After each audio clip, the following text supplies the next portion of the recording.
भूख इंसान से क्या क्या करवा सकती है। ऐसे ही एक वाक़या मुल्क शाम का है। एक गरीब तलबा जो इल्म दीन हासिल करता था और उसी मदरसे में रहता था, तो एक मरतबा उसे 2 दिन तक खाने को कुछ नहीं मिला। तो तीसरे दिन उसे ये एहसास हुआ कि वो मरने के करीब है। उसके जहन में अपनी जान बचाने के लिए चोरी का ख्याल आया। अब ये मस्जिद की छत पर गया और बराबर के मकान में देखा तो कुछ ख़वातीन खड़ी हैं, तो ये सर झुकाकर आगे चला गया।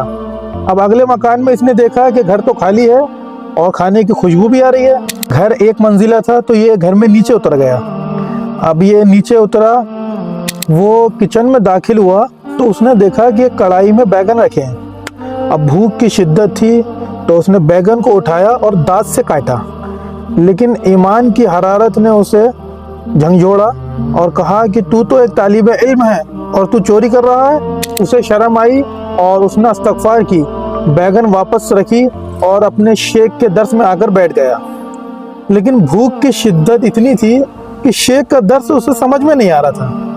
अब शेख ने जब दर्स को ख़त्म किया तो उसने देखा कि एक खातून मुकम्मल हिजाब में शेख के पास आई और कुछ गुफ्तगू की।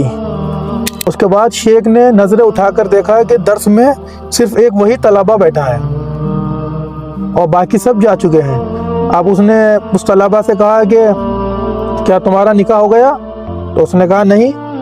तो शेख ने पूछा कि क्या तुम निकाह करोगे? तो वो खामोश रहा। शेख ने उससे दोबारा पूछा, क्या तुम निकाह करोगे? उसने कहा, अल्लाह की कसम मेरे पास तो एक लुक़्मा के भी पैसे नहीं है। तो शेख ने पूछा कि क्या तुम निकाह करोगे? तो उसने कहा कि अल्लाह की कसम मेरे पास एक लुक़्मे के पैसे भी नहीं हैं। तो शेख ने कहा कि ये खातून आई है और इसने मुझे बताया कि इसका शौहर दुनिया से रुखसत हो चुका है और इसका सिर्फ इस दुनिया में एक ज़ईफ़ चाचा है और कोई नहीं। लेकिन ये तन्हाई और बदनीयत लोगों से महफूज रहने के लिए एक नेक मर्द से निकाह करना चाहती है। क्या तुम राज़ी हो? तो तलबा ने कहा कि ठीक है। तो शेख ने दोनों की रजामंदी से निकाह करा दिया और इस तालिबे इल्म की तरफ से खुद इसका मेहर अदा किया। अब ये खातून अपने शौहर का हाथ पकड़कर अपने घर ले गई। उसने देखा कि जिस घर में वो चोरी करने आया था ये तो वही घर था। तो खातून ने पूछा अपने शौहर से, क्या आप कुछ खाएंगे? तो भूख की शिद्दत तो बहुत थी, तो शौहर ने कहा कि हाँ खाऊंगा। तो वो जब किचन में गई तो उसने देखा कि एक बैगन रखा हुआ है जिस पर किसी ने दांत मारे हुए हैं, और लेकिन खाया नहीं, वहीं रख कर चला गया।